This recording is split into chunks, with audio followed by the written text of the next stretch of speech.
दोस्तों, राजस्थान के 3 विधायकों के कैमरे पर विधायक निधि से रिश्वत लिए जाने का मामला गरमाने के बाद में अब सोशल मीडिया के जरिए लोगों की मांग उठ रही है कि सभी विधायकों की ओर से विधायक निधि के जरिए जो अनुशंसाएं की गई है उन तमाम विधायकों की जांच होनी चाहिए कि आखिरकार किस विधायक ने विधायक निधि से किस चीज की परचेज, किस विकास कार्य के लिए अनुशंसा की और क्या जो अनुशंसा की गई वह सही हुई है। इस तरह की जांच होनी चाहिए। दूसरी ओर जिन 3 विधायकों को कैमरे पर देखा गया है विधायक निधि से रिश्वत की बात करते हुए, विधायक निधि से रिश्वत लेते हुए, उन विधायकों के खिलाफ एक ओर तो सदाचार समिति जांच शुरू कर चुकी है। सरकार ने उनकी विधायक निधि पर को फ्रीज कर दिया है, लेकिन अब दूसरी ओर एक चर्चा और उठ गई है कि क्या इन 3 विधायकों को फंसाने के लिए कोई षड्यंत्र किया गया। खुद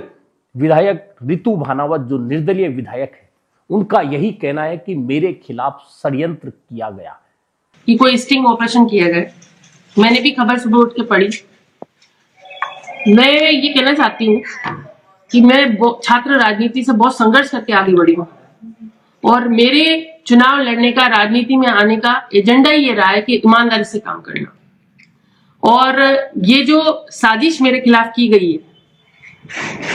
वो ये कहना चाहती हूँ कि ना मैंने पैसा लिया, ना मैंने कोई लेटर दिया, ना मेरे सामने कोई भी किसी भी चीज की पैसे से संबंधित कोई बातचीत हुई, लेकिन फिर भी ये खबर छापी गई। तो ये जो टारगेट करके किया जा रहा है मेरे साथ में, वो इसलिए किया जा रहा है कि मैं जनता के हितों की बात नहीं कहूंगा। लेकिन मैं कहना चाहती हूँ पूरे मीडिया को कि रितु भानावत जनता की विधायक है, न किसी के दबाव में पहले आई न अब आई। और जहां तक बात है पैसे के लेन देन की, ना मैंने कभी किया न आगे करूंगी। और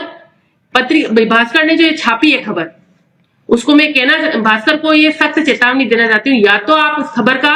खंडन करते हुए माफी मांगे जिस तरह से आपने फ्रंट पेज पर खबर छापी है, अन्यथा रितु भानावत कोर्ट का दरवाजा खटकाएगी और मानहानि का दावा उनके खिलाफ करो। उससे पहले भी आपने देखा होगा एक मामला रितु भानावत के खिलाफ आया था बॉडी शेमिंग का। उसके खिलाफ वे कानूनी रूप से लड़ाई लड़ने गई थी और इस मामले को लेकर भी रितु भानावत का कहना है कि ना तो मैंने पैसा लिया, ना मैंने अनुशंसा पत्र लिखा, ना मेरे सामने कोई चर्चा हुई, लेकिन मुझे बदनाम करने के लिए षड्यंत्र के तहत फंसाने का प्रयास हुआ है और मैं इस मामले में मानहानि का मुकदमा करूंगी। तो क्या रितु भानावत इस मामले में जो मामला प्रमुख समाचार पत्र के जरिए लोगों के सामने लाया गया है, जिसे स्टिंग ऑपरेशन का नाम दिया गया है, क्या वह मामला झूठा है? क्या वास्तव में षड्यंत्र किया गया है या फिर रितु भानावत गलत बोल रही है? उधर रेवंत राम डांगा का भी यही कहना है कि मुझे कुछ पिलाया गया, मुझे पता नहीं रहा, फिर मैं वही बात बोलता रहा। हालांकि ये बातें लगती बहुत अजीब हैं कि क्या कोई किसी विधायक को कुछ पिलाकर कुछ भी कहलवा सकता है, लेकिन चूंकि बात षड्यंत्र की है कि क्या सिर्फ 3 विधायक ही ऐसे हैं राजस्थान में जो इस तरह से विधायक निधि में गलत अनुशंसा करके कमीशन में 40% तक पैसा रिश्वत के रूप में लेते हैं। जो आज मेरे खिलाफ समाचार पत्रों में, दैनिक भास्कर में जो खबरें छपी है वो निराधार गलत है, तथ्यहीन है। क्या वो बंदा मेरे पास आया था, 5-4 बार आए थे, कुछ दिन पहले आए थे, बार बार वो हमें बता रहे थे कि भी हमें स्वीकृति के लिए वो हमें बता रहे थे। तो मैंने स्पष्ट उनको मना कर दिया कि भाई जो हम स्वीकृति दे रहे हैं वो गांव वाले के, वहां के धरातल पे जो जनप्रतिनिधि और गांव के लोग हैं सबको पूछ के उनकी मांग के अनुरूप ही हम स्वीकृति निकालते हैं। क्या मेरे को वहां आकर के फिर बैठे थे, पहले भी आए थे 2-4 बार, लेकिन फिर वो बाद में उस दिन तो आए थे, वो पैसे देने की कर रहे थे वहाँ मेरे से कि आप कुछ गिफ्ट ले लो। मैंने कहा भाई ये क्या कर रहा है, कोई गिफ्ट नहीं चाहिए हमें, नहीं तो हमें पैसा चाहिए और न मैं स्वीकृति दूंगा। स्वीकृति वहाँ धरातल पे आम जन के लोगों की मांग के अनुरूप ही मैं, वो विधायक मद है, लोगों की मांग के अनुरूप ही स्वीकृत होता है वो जनता का पैसा है। नहीं तो हमने पैसे मांगे, न कोई पैसे की हमने डिमांड की और न हमने पैसे लिए। वो जबरदस्ती मेरे को पैसे देने की कोशिश कर रहा था कि कुछ गिफ्ट लो। मैं कहा नहीं भाई, कुछ गिफ्ट न तो लूं और न मैं हम स्वीकृति दूं। कांग्रेस ने नोटिस जारी कर दिया और उनसे 7 दिन में जवाब मांगा है। प्रदेश कांग्रेस अध्यक्ष से जवाब मांगा गया है कि क्या यह मामला सही है, और अगर यह सही मामला पाया जाता है तो कांग्रेस अनीता जाटव पर सख्त कार्रवाई करेगी। लेकिन सवाल यही है कि अधिकारी का तुरंत निलंबन हो जाता है, लेकिन विधायकों के खिलाफ जांच बिठाई जाती है, सिर्फ उनके विधायक निधि के खाते फ्रीज किए जाते हैं। तो क्या यह दोहरा चरित्र नजर नहीं आता? हालांकि विधानसभा की एक समिति होती है, सदाचार समिति, और अगर विधायकों के खिलाफ किसी तरह की शिकायत कोई आम आदमी भी करता है, या कोई भ्रष्टाचार का मामला पकड़ा जाता है, या जो नियम कायदे बने हुए विधानसभा के उनके अनुकूल नहीं होकर कोई प्रतिकूल प्रतिक्रिया या प्रतिकूल काम कोई विधायक जनप्रतिनिधि करता है, तो वह मामला सीधा सीधा सदाचार समिति के समक्ष रखा जाता है और सदाचार समिति एक रिपोर्ट करती है, और रिपोर्ट करने के बाद वह विधानसभा अध्यक्ष उस पर निर्णय लेते हैं कि आखिरकार क्या किया जाए।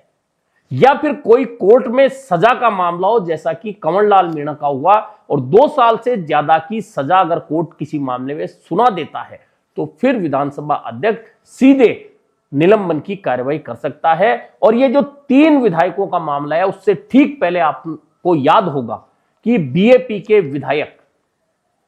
जो कि प्रश्न के बदले रिश्वत ले रहे थे, उन्हें एसीबी ने रंगे हाथों पकड़ा था, गिरफ्तारी हुई थी, और उनका मामला भी सदाचार समिति के सामने है। और सीधा सीधा मामला है कि अगर एसीबी की ओर से रिश्वत लेते हुए पकड़े जाने वाले विधायक का मामला सदाचार समिति के पास है, वो सदाचार समिति उस पर विचार करके विधानसभा अध्यक्ष को रिपोर्ट सौंपेगी। लेकिन चूंकि यह मामला एसीबी का, अगर उसमें कोर्ट का फैसला आ जाता है और कोर्ट में एसीबी यह साबित कर देती है कि विधायक ने प्रश्न के बदले रिश्वत ली है, तो और कोर्ट उसमें सजा सुना देती है 2 साल से ज्यादा, तो फिर विधायक का निलंबन विधानसभा से हो जाएगा। ठीक वैसा ही मामला इन तीनों विधायकों का भी है, क्योंकि रिश्वत चाहे किसी भी मामले में ली जाए, रिश्वत चाहे प्रश्न के मामले में ली जाए, रिश्वत चाहे विधायक निधि के पैसे से ली जाए, रिश्वत रिश्वत कहलाती है। और रिश्वत लेने का मतलब विधायक ने भ्रष्टाचार किया है, भ्रष्टाचार के मामले में अगर कोई पकड़ा जाता है तो फिर उसका निलंबन विधानसभा से होता है। लेकिन चूंकि अभी मामला सदाचार समिति के समक्ष गया है और सदाचार समिति इस मामले में जांच करने के बाद तीनों विधायकों से पूछताछ करेगी, और जो स्टिंग हुआ है उसकी पूरी जांच करने के बाद अपनी रिपोर्ट विधानसभा अध्यक्ष को सौंपेगी। और अगर उस रिपोर्ट में यह पाया जाता है कि तीनों विधायकों का आचरण नियम कायदों के विपरीत था और उन्होंने भ्रष्टाचार किया है, तो फिर तय मान के चलिए कि इन तीनों विधायकों को अपनी विधायकी से हाथ धोना पड़ सकता है। लेकिन सबसे बड़ा सवाल यह है कि क्या सिर्फ 3 विधायकों के खिलाफ, क्योंकि मामला सामने आया है कैमरे पे, तो जांच होगी, या फिर सरकार व्यापक स्तर पर तमाम विधायकों की ओर से की जाने वाली सभी अनुशंसाओं की जांच करके एक ऐसा पुख्ता मैकेनिज्म डेवलप करेगी ताकि जनता के हित में विकास के लिए दिया जाने वाला पैसा सिर्फ जनता के काम आए और इस तरह से जो भ्रष्टाचार हो रहा है वह रोका जा सके।